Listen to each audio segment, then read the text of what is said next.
Konsep tentang surga dan bumi adalah cara untuk menjelaskan tentang kediaman Allah dan kediaman kita. Saya mengerti betul seperti apa kediaman kita ini. Kita tinggal di sini ada pepohonan, sungai-sungai, dan pegunungan. Tapi pemahaman saya tentang kediaman Allah itu agak sedikit kabur. Dan yang kita dapatkan dari Alkitab adalah berupa gambaran yang sebenarnya mencoba membantu kita memahami kediaman Allah yang pada dasarnya sulit untuk kita pahami. Jadi ini adalah dua jenis tempat yang sangat berbeda. Iya, sifat alami kedua tempat ini berbeda. Tapi hal yang sangat menarik adalah di dalam Alkitab mereka tidak selalu merupakan dua tempat terpisah. Tapi coba pikirkan surga dan bumi sebagai dimensi yang berbeda yang dapat tumpang tindih di tempat yang bersamaan. Nah, kita banyak sekali berbicara tentang pergi ke surga setelah kita meninggal. Tapi konsep tentang surga dan bumi yang saling tumpang tindih ini jarang dibicarakan. Yang sebenarnya agak aneh karena kesatuan surga dan bumi adalah inti cerita dalam Alkitab. Bagaimana pada mulanya mereka pernah sepenuhnya bersatu, lalu terpisah, dan bagaimana Allah sedang menyatukan mereka kembali sekali lagi. Nah, mari kita kembali ke awal di mana surga dan bumi tumpang tindih seutuhnya. Ya, ini adalah penjelasan Alkitab tentang Taman Eden. Itu adalah tempat di mana Allah dan umat manusia diam bersama dengan sempurna, tanpa pemisah, dan manusia kemudian bermitra dengan Allah dalam membangun bumi yang indah dan sebagainya. Tapi sebagai manusia, kita ingin melakukan banyak hal dengan cara yang berbeda. Kita ingin Allah keluar dan menciptakan sebuah dunia yang terpisah darinya.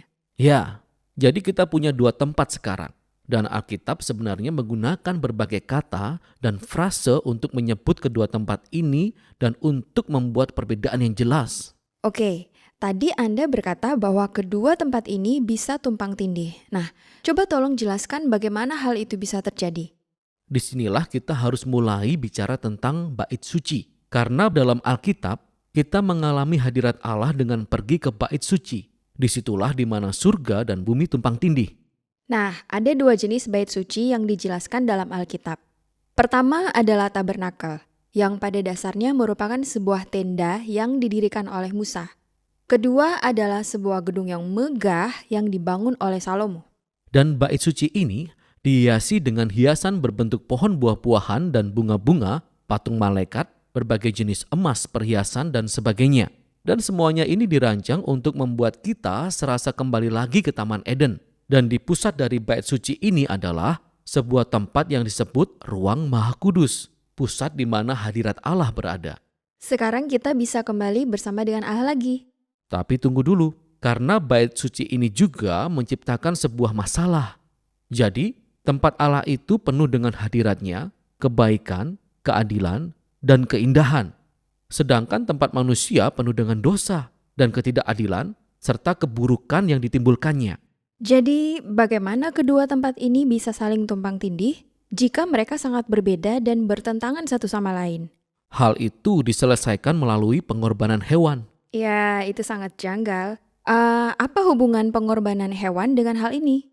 Konsepnya begini, entah bagaimana hewan korban itu menyerap dosa kita ketika mereka mati menggantikan posisi kita.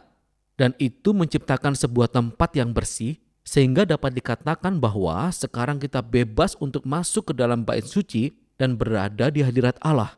Oke, jadi jika saya orang Israel dan tinggal di Yerusalem, saya bisa berada di hadirat Allah. Tapi tadi Anda berkata bahwa seluruh kisah Alkitab berisi tentang penyatuan kembali surga dan bumi. Benar, jadi kita harus terus mengikuti kisah ini sampai kita tiba pada Yesus dalam perjanjian baru. Dalam Injil Yohanes, kita mendengar pernyataan bahwa Allah menjadi manusia di dalam Yesus dan tinggal bersama-sama dengan kita. Kata tinggal ini sungguh membuat kita penasaran. Nah, arti sesungguhnya adalah bahwa Dia mendirikan sebuah tabernakel di tengah-tengah kita.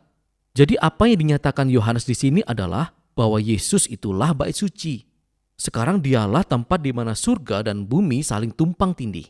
Yang menarik tentang Yesus adalah bahwa Dia tidak berdiam diri di tempat yang aman dan bersih, tapi Dia berjalan berkeliling bersama para pendosa. Dia menyembuhkan orang sakit dan mengampuni dosa-dosa mereka. Pada dasarnya Dia sedang membangun kantong-kantong kecil surga, di mana orang bisa berada dalam hadirat Allah, tapi Dia melakukannya di tengah dunia yang penuh dosa dan kematian. Dan Dia terus menyampaikan kepada setiap orang bahwa kerajaan Allah sudah dekat.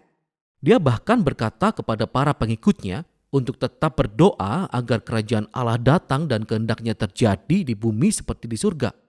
Tapi banyak orang merasa terancam karena Yesus sehingga mereka membunuhnya. Dan ini tampaknya merusak keseluruhan rencana untuk menyatukan surga dan bumi kembali. Namun kita harus kembali ke adegan yang lebih awal dalam kisah Yesus ketika Yohanes Pembaptis melihat Yesus dan berkata, "Lihatlah anak domba Allah yang menghapus dosa dunia."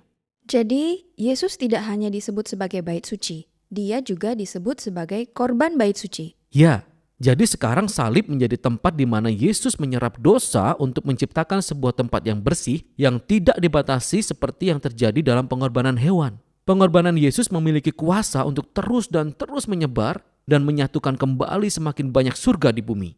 Dan semua ini sangat luar biasa, tapi juga meninggalkan sebuah pertanyaan besar dalam pikiran saya, yaitu apa yang terjadi ketika saya meninggal? Tidakkah saya hanya terbang ke kediaman Allah untuk bersama Yesus?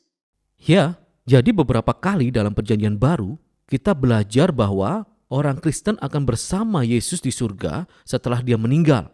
Tapi itu bukanlah fokus dari kisah Alkitab.